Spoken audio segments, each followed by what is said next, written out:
Hello, everyone, and welcome to Not Live with Xavier and Jasmine. I'm Xavier. And I'm Jasmine, and we are Not Live. This is episode 1 of our brand new gaming podcast here on the channel. We are doing some new things here in this new age, so this is one of them. We hope you guys enjoy. We're actually gonna get right on to the first item on the docket here, which is a new game roundup / games we can't stream / everything that's being released all at one time that Xavier is really excited about. So first, Xavier, you've expressed to me that you are at a gaming crossroads. Can you explain to me what you mean by that? All I mean is there's a lot of games coming out right now, or are about to come out in this first quarter of the year. Right. Are we in the second quarter right now? We're in the second quarter. Well, this first half of the year, because it's a new generation consoles, so they've all been coming out like. Tomorrow, Nier Replica. Yeah, Nier Replica comes out next week. After that, we got Returnal. I think the week after that, we have Resident Evil 8. Right? Yeah, Resident Evil 8. Full game. Yeah. Then a week after that, we got Mass Effect. Yikes. And then a week after that, we have Biomutant. So we got a lot of games coming out back to back that I am not ready for. Okay. And as an avid gamer, you have to play them all. Yeah, I play them all. I don't know why. I feel I don't need to buy them in the beginning. Like when I was a kid, you only get 2-3 games a year. But now that I'm an adult and I have the money to do so, I buy them all basically the first day they come out. If I'm looking forward to them. Which is crazy because it's digital release now. You don't need to go to the store and get that's copies. That's why it's so easy for me to just get them. Oh, okay. Get them immediately. No impulse control is what you're saying. Mm-hmm. But you do, I know that you do get around to playing all your games. There was a time this summer, I don't know when it was, when you were doing your, it was like you were doing your makeup assignments, trying to go through and play all these games that you didn't get to play. So you also have a backlog of games right now that you're trying to play through. I've just witnessed you play probably 40 hours of Control in the last week. Damn, and not 40 hours. It's funny, I don't actually know how much I've played in the last week. I played enough for me to platinum the game without even really trying. I was just trying to unlock everything that I could. You've been playing a lot. I'm playing that much? Probably not 40 hours, but honestly. Well, I've been playing enough that I forgot what game I was playing right before. Yeah. Control, which was Sekiro. Shadows Die Twice. Which I'm playing right now on YouTube. Yes, for your watching enjoyment. If you're watching us on YouTube, you're watching Xavier play Sekiro. Getting my butt kicked. Now, okay, explain to me the new game plus 1, 2, 3, 4. How does that work? In Sekiro, so after you beat the game once, you can start a new game again. Makes all the enemies harder, and it makes them have more health, do more damage, but you yourself don't get any benefit. So it's just a harder game. Uh-huh. And which edition of New Game Plus are you on right now? I'm on New Game 3 right now, and I think I'm just going to start 4 right now because it's not be entertaining people to watch me die the gorilla over and over again. Okay. Only because it's hard for me to, I didn't think I can. I thought I can do both. Wouldn't 4 be harder than 3? Yes, but if I start a new game right now, I'll just start going against regular people. Got you. Yeah, I asked him. I was like, I thought I could, but I guess Sekiro's more distracting than I thought when it comes to the boss battles. I thought it was a full attention type of game. So, all right, just wanted to make sure I got that right. Okay, so yeah, you were playing Sekiro, then you're playing Control, which you just platinumed. Let's see, Persona 5. I'm still playing it. Yeah, so back when I realized all these games are coming out next month, I was like, oh shoot, I need to catch up. So it started with Persona 5 Strikers that came out I think a month ago. Dang. And I already beat it. And I want to play the new game plus, which is the harder difficulty and stuff, and you get unlock better weapons and things for your people. But I'm like, I don't got time. No, I've got time because it turned out Sekiro had an update in December that I missed, so that's why I was playing that for the past 2 weeks. Then after I finished that, I did everything that I could do in Sekiro. And they're like, this is a good game. And I accidentally platinum Sekiro too while doing that. Oh my goodness. So playing it again, now they had these boss gauntlets and stuff. I realized how good the game it is. I don't think I've seen any better melee combat than Sekiro. Nothing more satisfying than doing deflects and curry counters in Sekiro. But yeah, so I've I made a good stopping point in Sekiro. So then I jumped in Control. Gotcha. Control had the PlayStation 5 release. Remember, we tried to play Control on the channel when it first came out, but PlayStation 4 could not handle that. No, it could not. Long loading times and a lot of drops in frame rate. Yes. So now that it came out on PlayStation 5, I got my chance to play it. And you've been giving it, honestly, no less than 15 hours Yeah, a week. I don't know where you're getting these numbers from. I'm getting the numbers from every time I walk into the room. I'm just playing on it. TV. I'm playing a little here, a little there, you know. From the time you get off work to the time we stream. And then after the stream. That's easy. You gonna tell me that's less than 3 hours a day? Jamming. Every day. Come on. Jamming. So easily that's 15 hours. I'm not even reading. I'm barely reading any pieces of paper. And you know, there's like that's why you're playing the game. If you would stop and actually have to read, you would not be playing the game so much. Yeah, I don't know why games you going straight trying to have me read things. All right, let me see what else we touched on.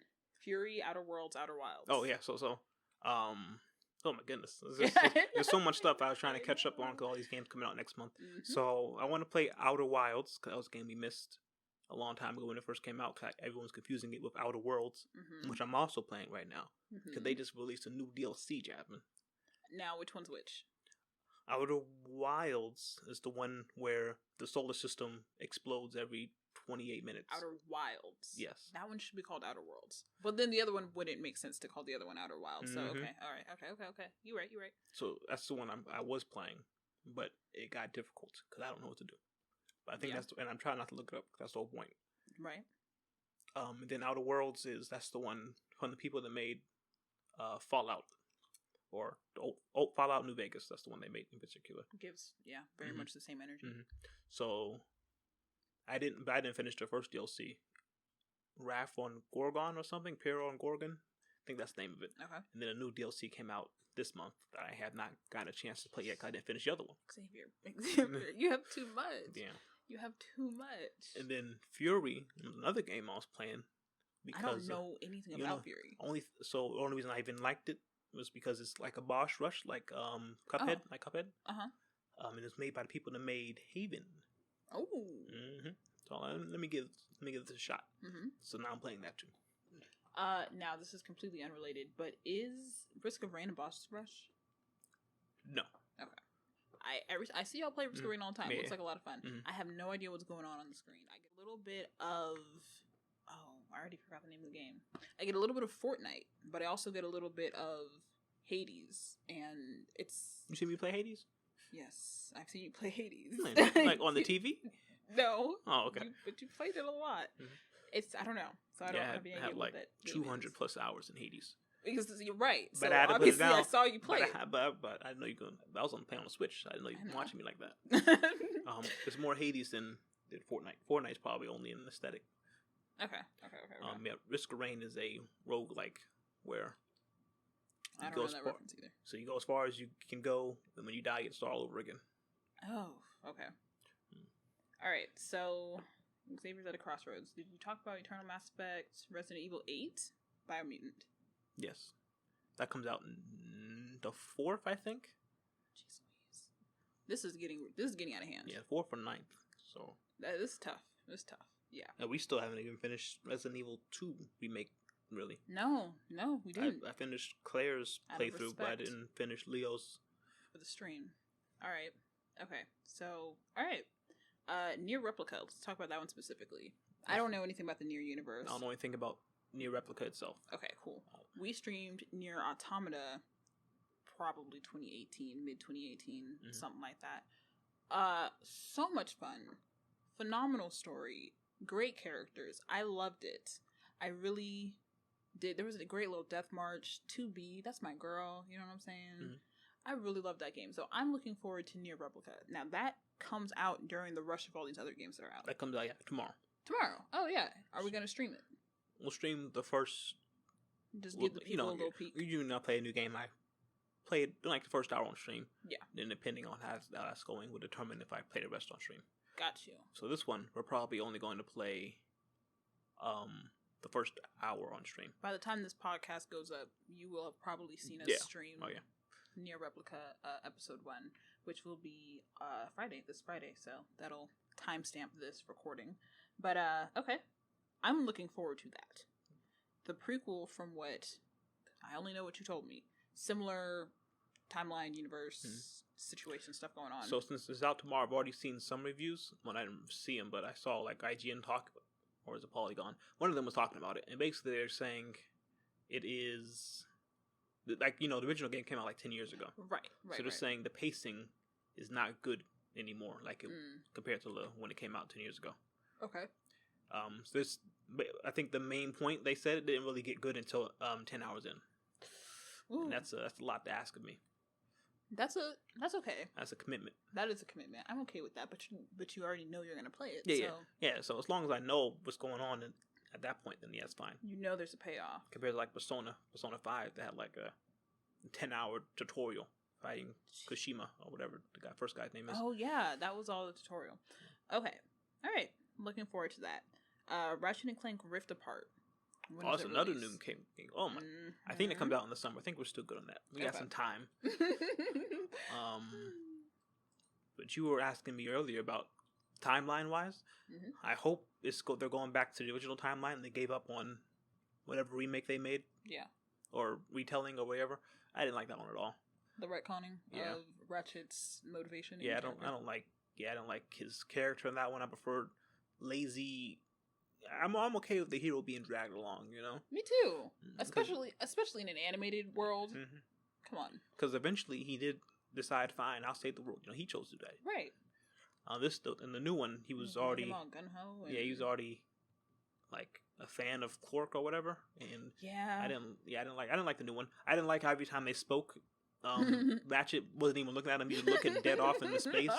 And Clank did not say a word in any conversation ever. He's just on Ratchet's back, which is weird because you know that Clank is a sentient character. Yeah. And so why didn't he not just come down? Not be a part of the conversation. It doesn't make sense. I forgot. We streamed that as well back in 2017-18 days. 2017/2018 early stream days. Yeah, we streamed that on the PlayStation 4, right? Yeah. Yeah. So we had, that was before we had the laptop. So we had to stream, we streamed using the PlayStation itself. Yeah. So whenever we reached a cutscene, the stream could not see it because it was protected. I forgot about that. Yeah, and I remember I don't know. Hopefully they fix all that, but I hope they. I'm gonna cut that. Just snap, just a reminder. But I hope they return to the Ratchet that I know and love, because we know and love him. That's why he's so popular. That's why we keep making new games with this guy. All right, I'm looking forward to the Life is Strange. You're looking forward to that? I am. So she has powers. I can't remember the name of the game. Do you remember by chance? No. So there's a new game. Is it already out? No. I think it's coming out this summer. There's a new installment in the Life is Strange game universe, whatever. The only Life is Strange game that I played was the original. And we streamed that. We played that on the stream, 2019-ish, give or take. And it was fun. Good story. Classic angsty teenage girls, but they actually like threw in some really dark twists and stuff like that. I thought it was a fun game. Then they made a prequel where people didn't have powers, and that's ridiculous because I'm like, whoa. Now they made a prequel with Chloe. Just a story about an angsty teenage girl. That's not good enough. And then they made another game, but this game, whole new cast of characters, and the main character who has powers is an empath, and that is very interesting to me. Back in the day of like discovering the X-Men and stuff like that, and thinking about what kind of mutant powers I would want, and if I would be an X-Men, what would I be? I always narrowed it down to like, I wish I could like see people's feelings the way that a telepath does. The way a telepath can read people's minds. I don't want to read people's feelings or be able to manipulate them. Okay. I prefer the second one. Well, yes, but I feel like that's the more like advanced / intrusive version. But that's what I would want. And that's what her power is in this game. So there's a murder. I think the main character's brother is murdered. Yeah, I think she her brother moves died. to a new town. Yeah, he dies mysteriously. She's suspicious, and so she uses her ability to sense or detect or identify people's emotions in order to investigate and try to get to the bottom of it. I think that's a really cool concept, because just having a conversation about, a murder with somebody, that's the black sad murder mystery. Oh, by the way, murder mystery is my favorite genre of media. Mm-hmm. So I like a murder mystery anyway, but to be able to know this person's getting anxious or this person's getting upset, that's a nice twist. So I'm looking forward to that. I'm probably going to need you to play it. And it's funny you say that because I don't want to play that. And I had the exact opposite reaction. You got me going from the power to change time itself to reading people's emotion. Like, oh, the man looks sad. I think she can also, when she touches someone, she gains their feelings, or she can control how they feel. Yes, and like, look, I can make someone sad. I can make them happy. You know, compared to my girl Max controlling time. It's a puzzle. It's a puzzle game for sure. I like it. I know you're like, I'm not looking forward to that one. I was actually hoping you would play it when that comes out, and then I can man the chat if I can try. Hey, now that I'm playing It Takes Two, if I can do that, I can do anything. But before we get into It Takes Two, which we will, before we get into that, we're gonna talk about Apex Legends. Oh, okay, yeah. So this goes with me being busy for all these other games. Got some new news. I'm supposed to be helping Asian. This season, I don't know what season we're on, but this is still supposed to be our season. I'm supposed to help him get high in the ranks, but I failed him because I had not been playing with him because I've been playing these other games, and we've been busy. Okay. So you're a bad friend. Yeah, because now next month, the new season starts next month, and you see how many games I gotta play. It's not gonna happen. I haven't broken to him yet, but it's not gonna happen. It's not gonna happen. You're probably gonna find out via this podcast. How long is the season? It's a long time. I think it's like 2 or 3 months. That's a long time. Wow, that's unfortunate. Yeah, the next season starts. Yeah, like I said, I think in 2 weeks. Don't let that man down like that. But it comes out in 2 weeks. No. Resident Evil 8. We're obligated. We are obligated to stream Resident Evil 8 on this channel. And we keep talking about the Mass Effect game coming out as if that's not a whole trilogy. That's 3 games. That's at least games. I think the fastest I got through it was probably like 35 hours each game. Yeah. That sounds right. Well, not even the third one, but so that's 90 plus. Oh my! You're gonna be back in the building. Like now, you got to contend with traffic and the commute and stuff. I don't need the. I'm gonna go work from home as long as possible. Okay. Okay. I'm gonna make this work. All those minutes add up. I'm not gonna be able to do everything. Okay, so that's kind of what we missed / what we're looking forward to moving forward in the gaming world. Our recent games on the channel. So, just to be clear, this is a not live podcast for the Xavier and Jasmine live gaming channel. That's our bread and butter. We stream video games live Monday, Wednesday, Friday, and the weekends at 9:00 p.m. Central Time. That's what we do. So, most recently on the channel, we've been playing It Takes Two, which is obviously a co-op, so we both played. Very exciting. So let's talk a little bit about It Takes Two. Why was it good? Why was it bad? Why do you love it? Why do you hate it? Etc. I'll let you start. The only problem I had with It Takes Two was it was too long. That was way too long. I agree. Well, I guess another problem I had was some of the powers weren't as fun as the other ones. In certain sections. What was my least favorite power? I want to say the magnets. The magnets were stupid. I didn't like the magnets. I didn't like the magnets either. When I started going back over the powers in my head, I had forgotten some. The bumblebee section with the you forgot the little juice. You didn't have the juice. You had something else. The explosion. The explosion. I forgot about that. It was just so much that I forgot. Just because it was so long. Well, but at the same time, to give it credit, we play, like Jasmine said, Monday, Wednesday, Thursday, and the weekends. Right. And we don't even hit those all the time. Right. So.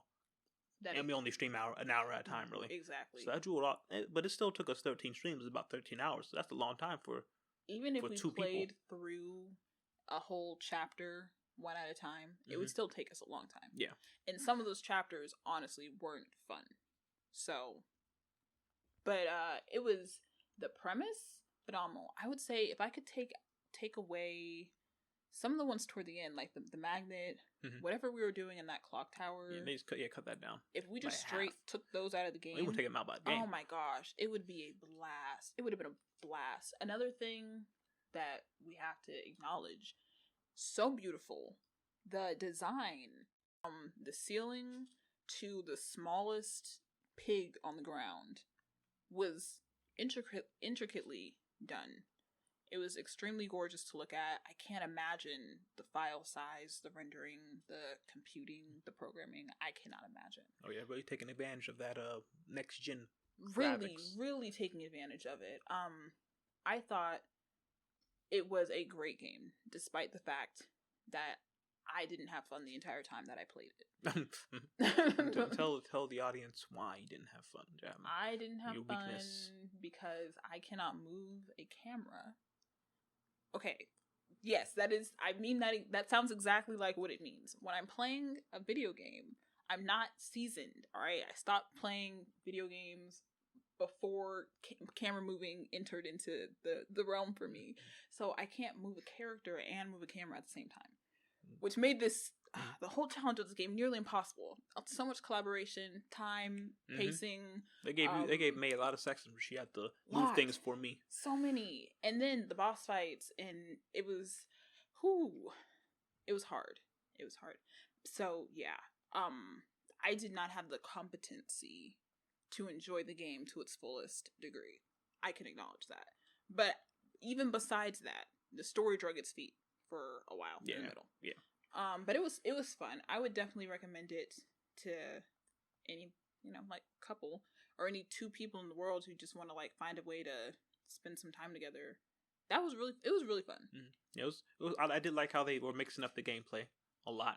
But since it was so long, kind of, took away from that. Right. If it was shorter and they were doing it that much, that would have been good. So impressive. I also really like the mini games. Oh, you did like mini games. Oh, really? Love the mini games. Whenever I try to play mini games in the what was the other one they made? A Way Out? Mm-hmm. You always get upset, remember? I don't remember any of the mini games in A Way Out. They had a whole bunch, and you would never let me play any of them. Sorry. These were more cutesy. Mm-hmm. These were more cutesy. Yes. One of them was just chess. Okay. I enjoyed it. It was a 3-minute timer. I could have won. That's a stretch. I could only see like 1 or 2 moves in the future, but I had a good time. Yeah, one of them was chess. So yeah, It Takes Two. That was our most recent blockbuster. I had a very good time. So before It Takes Two, we beat, I think, Little Misfortune and Spider-Man. Yes. Although you're talking about the other 2-player game we played. That was Haven. Yes. Do you want to talk about Haven? I do. So we didn't stream that. No, we didn't stream. We played all that by ourselves. By ourselves, which was perfect. It was like during the time that I was moving and before the wedding, I think. It was just so. Haven is another 2-player co-op. I think you can only play Haven local. Yeah. I don't think there's multiplayer. You can only play Haven local. It's a story about a couple, 2 young lovers in like this dystopian future, and they run away from their government and fly off to a different planet. So much fun. A really, really simple game. Really simple. That one didn't have you moving the camera much, right? Not at all. You have to follow my guy. Yeah, not at all. Which worked to my disadvantage sometimes, but I think I did win the seed contest, so yeah, but that's because he had a little thing you could cheat and scout ahead of me. Yes, that's true. That game was fun. I can recommend that one also, to just, if you're looking for a game to play with your, housemate, and you want something to do. Very fun, simple. You just explored, your ship crashes on this strange planet, and you just go around exploring the planet, collecting supplies. There's a good story in there. It's not a whole lot of story, but it's enough more story. About the characters K and U. K and U. It's about them kind of, just figuring life out there in the wilderness. It's fun. They have like riffs, a lot of different cutscenes where they just talk to each other, and you can cook different foods. I don't know. That game was it was fun. It was relaxing. It came at the right time. I can highly recommend Haven. That was great. I'll always remember the days that we played Haven. So that was really fun. Okay, we got It Takes Two, Haven. How would you compare that to It Takes Two? I would compare it. They're actually hard for me to compare. In terms of story, they're almost nothing alike. in terms of gameplay, it was significantly easier for me to play Haven than it was for me to play It Takes Two. There was combat. It was like turn-based combat. Which got hard at some points in time. Which did. They found ways to make it more challenging and confusing. But not a whole lot of strategy in the combat. There is some strategy in the resources, but not necessarily in the combat. And then in It Takes Two, there weren't any resources. You just went through the game, and once you finished something, you were done with it. Whereas in Haven, the whole map was important the whole time. Yeah, clearing off all the biomes and whatnot. Yeah. So that was cool. I enjoyed, like you said, Haven was more about the characters. Yeah. My favorite part about stories is the character. And so you got to learn, it was just the nature of the writing in Haven and the presentation of the game that you got to learn so much more about the characters. To this day, I don't know a whole lot about May and Cody. Matter of fact, I'm trying to write the script for the review. I don't know anything about these people. Nah, I don't know nothing about. I mean, is May a workaholic? I don't really know. I don't know. I don't know what she's an engineer. I think she said she was an engineer in her first little cutscene. Okay. And like, I think she's been accused of working too much, but I don't know if that's like her personality trait, or if that's just something that her bitter soon-to-be ex-husband mentioned passing one time.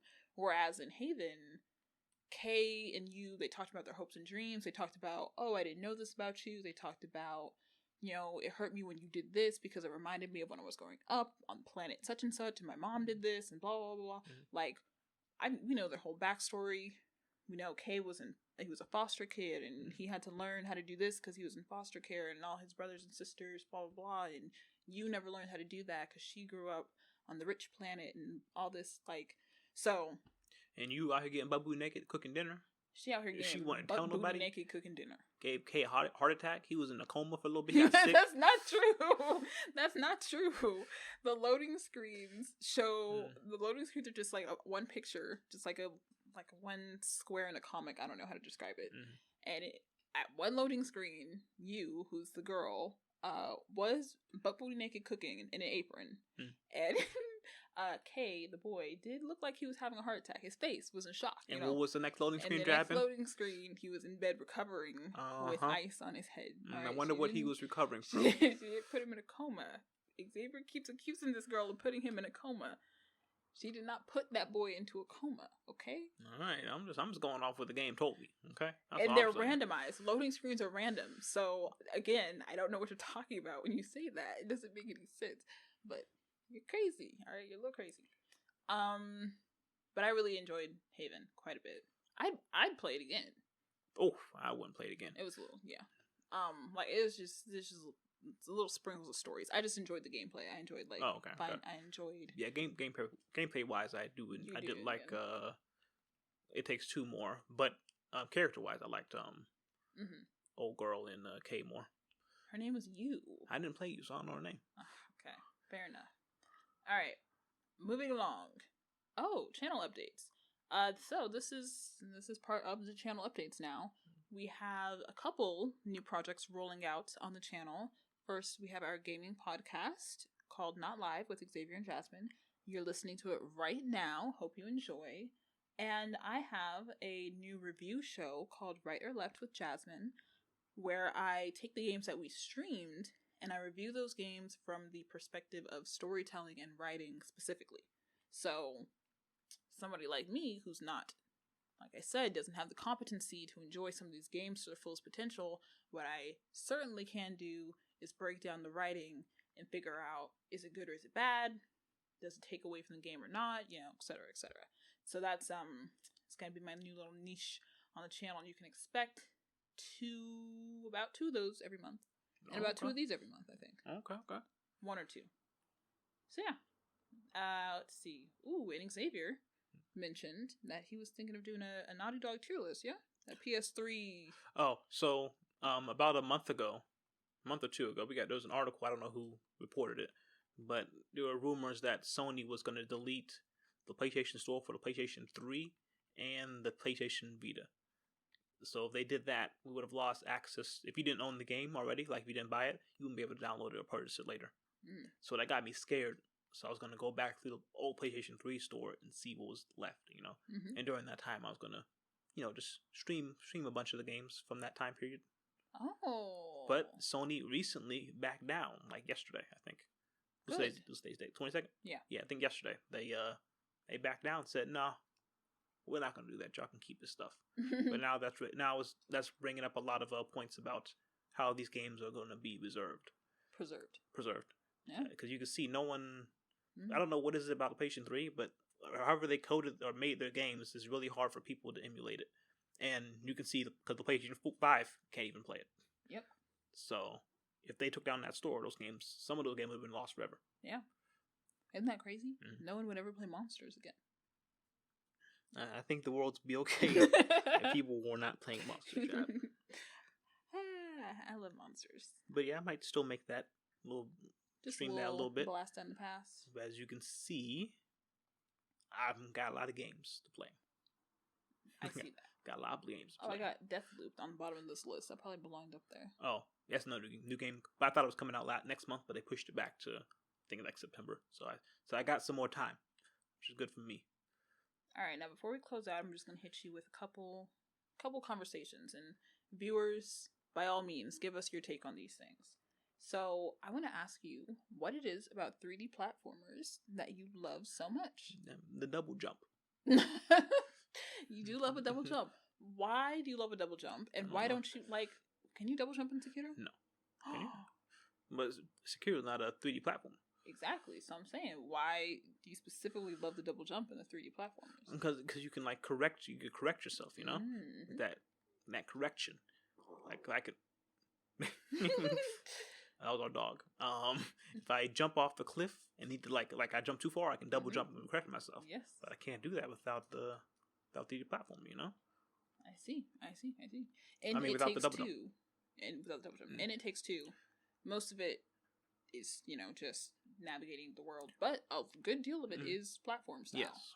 A very good deal of it is platform style. I know you like that, and they do have that double jump that you like. Yes, they did have the double jump. But unfortunately, the platforming in that game wasn't too difficult, No. So no.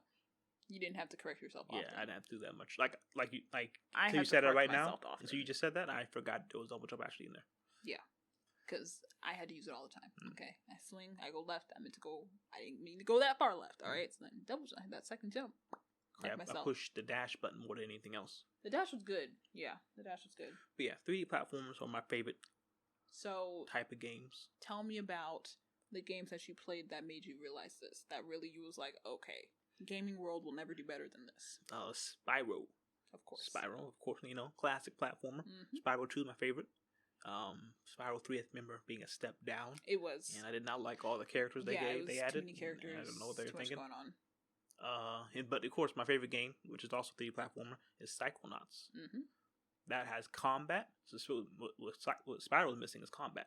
I mean, it has light combat. It was good. Yeah. For a kids game, but Psychonauts brought up a little further with different powers and such, and puzzles, and comedy, and a good story. And of course, Psychonauts has that double jump. Psychonauts does have that double jump.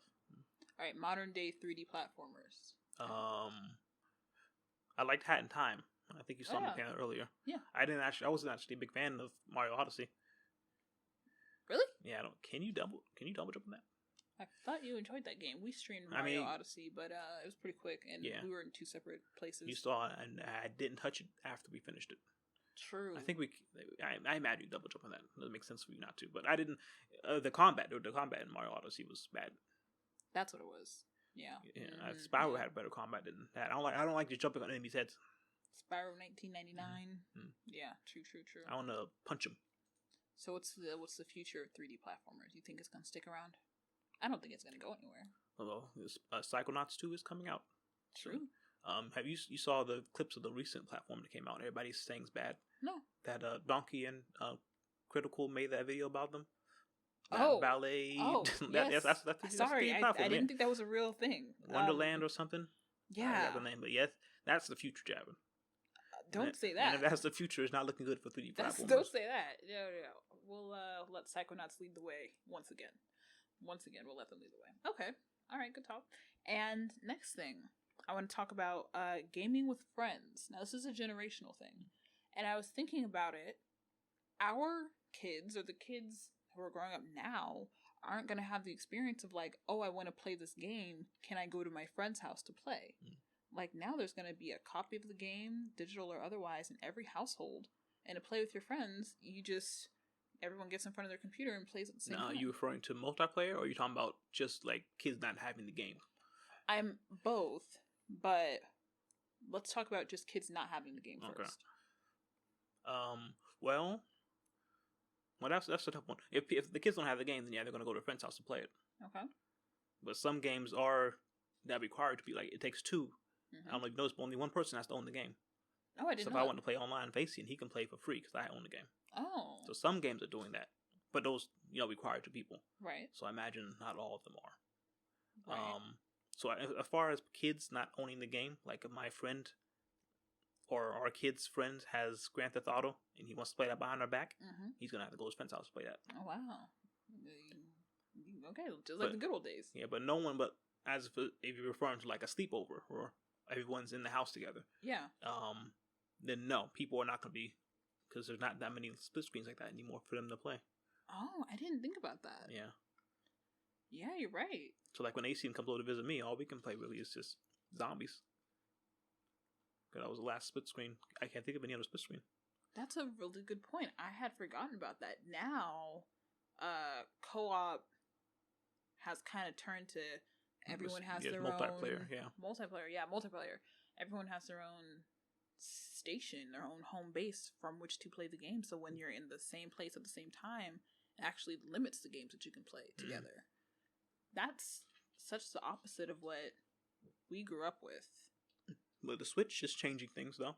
True that. But not everyone will own a Switch. No, Nintendo is a niche market. And they understand that. They do what they do, and they do it well, and they're good with that. Huh. See, I'm glad you brought that up. So this is why we have these types of conversations. Not live with Xavier and Jasmine. Yep, just something light. Just something light. Well, everyone, that is episode 1. We hope you enjoyed, and we hope to see you back here, whether it be for our live streams at 9 p.m. Central Time, or maybe catch one of our other uploads. But thanks for joining the podcast, and we will see you around. Bye. Bye-bye.